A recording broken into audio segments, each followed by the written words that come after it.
Stop. You're just one frame away from taking damage. It's the enemy's turn. So what do? You press A to dodge. The term JRPG is often linked to turn-based combat where you watch actions unfold on both ends. It's one of the most simplistic yet popular gameplay loops. Franchises such as Dragon Quest, Final Fantasy, and Pokemon are often the centerpieces of this trope. One of the genre's biggest critiques is often the lack of interaction. You, the player, just sits there, waiting for the turn to resolve before it goes back to you. Each moment you aren't playing is time wasted, and our time, especially nowadays, is an incredibly precious resource. Auto battles, fast forwards, and more complex attack animations have now become standard. Sure, there's been quality of life improvements made over the years, and JRPGs have been adding new ways to spice up the gameplay, but at the end of the day, it still mostly is a waiting game to get to your turn. Mario & Luigi Superstar Saga constantly grabs the player's attention through interaction. Attention spans have only been worsening, so it's important turn-based RPGs capture it more than ever. So how does the game do it? As you've seen at the beginning, you have the ability to dodge and counterattack whenever enemies attack. To illustrate, let's take a look at what happens before combat. In the overworld, both brothers will move in unison in relation to the direction of the D-pad. Here, they're just about to engage the enemy. In typical Mario fashion, we jump, and some RPGs adopt a first strike mechanic where the player is able to get the drop on an enemy. You'll either deal damage or, even better, stun enemies as combat starts. Speaking of combat, let's take our turn. You can either launch a normal attack, a brother's attack, use an item, or run away. A normal attack is just as you think. It's a basic attack like any JRPG, but here where we can already see the interactive gameplay come to light. Just before Mario lands the attack, you press A again in order for the attack to deal more damage. You're rewarded for paying attention to the fight with tangible effects. This is heightened further with the brothers' attacks, special moves that both Mario and Luigi perform together to deal much greater damage. You'll need to actually hit the buttons on time in order for the attack to succeed. If you're afraid of failure, the game has your back with 3 settings. 1 being done in slow motion with the button prompt, 2 being done in regular time with the button prompt, and 3 having no button prompt with regular time. By practicing and mastering the moves, the player is rewarded with a much cheaper BP cost. But wait, there's more. By executing each attack a certain number of times, you unlock its advanced version, adding an additional effect on top of the regular damage. This keeps you on your toes at all times, making sure you're locked in for maximum success. And yes, this applies to both brothers for each of their attacks. Now, let's go over to the enemy turn. Remember that both Mario and Luigi can avoid and possibly counter the enemy's attacks. Each enemy has a unique attack pattern that you'll have to memorize. On top of that, you need to know when you need to do this for one or both of the brothers. Dodging is a crucial mechanic to master if you want to save yourself the grief of needing to waste turns healing. Altogether, combat can become an intense focus session where the player's attention needs to be tuned in at all times. When that happens, you feel like your time isn't being wasted. Of course, this doesn't just apply to battle either. Unlike traditional RPGs, you use 2 buttons to control both Mario and Luigi. Furthermore, those 2 buttons dictate all other actions aside from movement. Early on, you're limited to only jumps, but as you progress, you'll unlock new actions needed to beat the game. With the L and R options, you can switch up what your buttons do according to the situation. It'll take a bit to get used to since most games generally only have one character to control. The game's puzzles are fairly simple and straightforward. Making good use of your actions, you'll have plenty of locked doors, platforming sections, and mini-games to complete. Believe me, the game might surprise you in how strict these puzzles can be. I've had my fair share and do-overs one too many times, but at the end of the day, it's not going to eat you alive. Control-wise, Mario and Luigi feel great to move around with. There's no fear of precise jumps or awkward platforming. Really, the game's biggest challenge is getting used to everything else. Most likely, you haven't played a game where you need to dedicate 2 of your buttons to different characters. It produces a somewhat disjointed feeling at first, but you'll grow into it as you progress. Above all of that, the most unique thing about this game has to be how much personality it oozes from its setting, story, and characters. Opening this can of beans, we find ourselves in, well, the Bean Kingdom.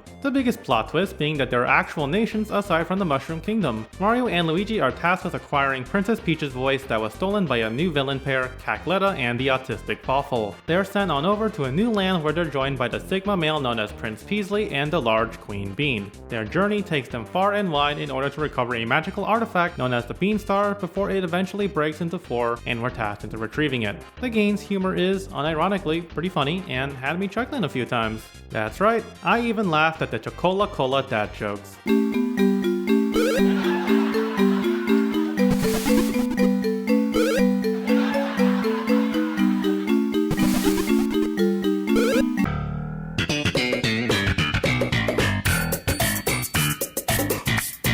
Throughout the game, there's a sense of levity and lightheartedness that makes the adventure feel fun, if that makes sense. And can I just say that this game takes any opportunity it can to shoot strays at Luigi? It is borderline both comical and depressing how many people know the Mario Brothers but aren't even aware that the Green Man exists. At this point, I'm pretty sure it's just one big inside joke. It gets so ridiculous that, at one point, Mario gets sick and it's up to Luigi to retrieve a cure. Of course, he gets scared and refuses to go anywhere near the ruins where the cure is located. So what does he do? He gets hypnotized into thinking he's his own brother. This man is never beating the fraud allegations. He is not him. Moving on from that, Cackletta herself isn't exactly the most compelling villain. In all honesty, it's her sidekick Fawful who steals the show for me. He generates a level of gremlin energy that the Mario series usually doesn't have. Generally screaming, "I have fury," with autistic fervor. He's a fun little guy. What surprised me the most is actually Prince Peasley himself. The way he's presented made me think he was one of those fraud hero types, but turns out no, he's actually one of the most competent characters in the series. After defeating Cackletta the first time, it's revealed that he actually warned Princess Peach ahead of time of her scheme, allowing an imposter's voice to be stolen. It's him who gets the plot moving always one step ahead of the Mario Brothers. Usually this sort of characterization leans towards Gary Stu, but his gaudy mannerisms and absolute Sigma energy resonate with me. There's plenty of fun ideas thrown here. The idea of an entire town of Mushroom Kingdom immigrants is a fun little surprise.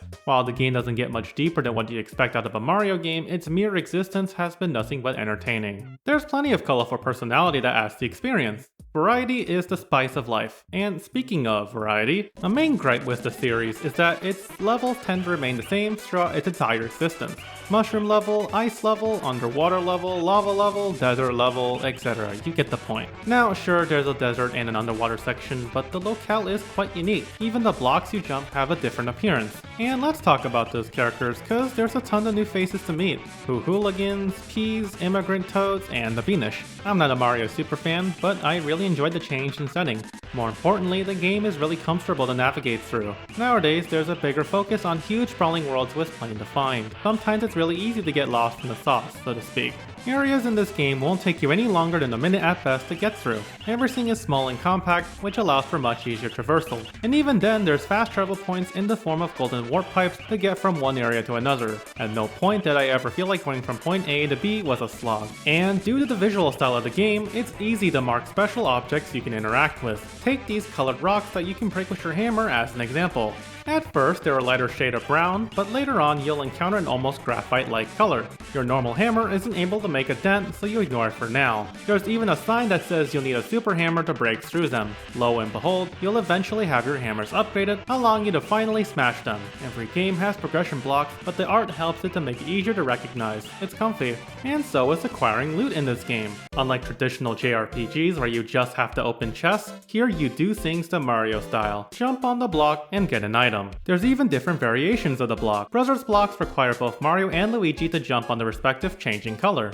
Random blocks will, of course, randomly change color to the corresponding brother. And rally blocks turn into a minigame where both brothers have to keep hitting the block in order to gain more coins. That's right, even the loot is interactive. When will the madness stop? Never actually. It never stops. The entire game, from start to finish, is nothing but interactive. But isn't every game interactive? Is talking to NPCs not interactive? Is moving around in the game not interactive? Is waiting for your turn not interactive? Yes, but no. But yes, let me explain.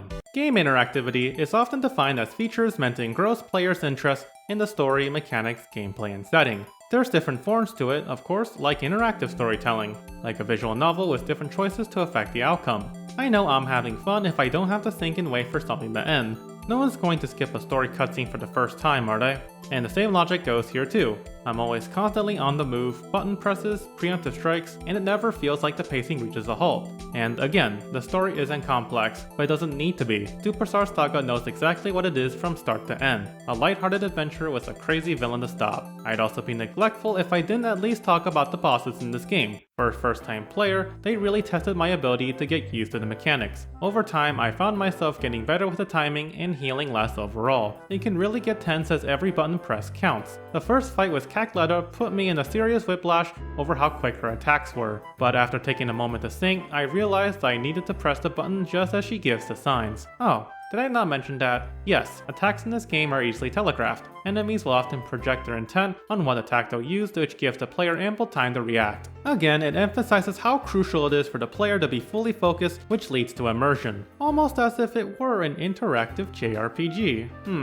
Yes, the game is absolutely worth your time if you're into turn-based RPGs. I highly recommend playing with a controller if you can. It makes the experience that much better. There's also the 3DS remake if you can manage to find it. You can even play it on the Switch with the online expansion pack. So if you need a reason to pick it up, then do it. Before you do, I'd like to thank each and every one of you for watching till the end. Hard to believe it's been over a year since I started YouTube. I've decided that I want to work hard at what I've been doing so that someday I can do this full time. And it'll all be thanks to each and every one of you. That's all I wanted to say. Next time will be a Thanksgiving special as I dive into Harvest Moon Friends of Mineral Town. Take care and have yourselves a wonderful weekend. Goodbye.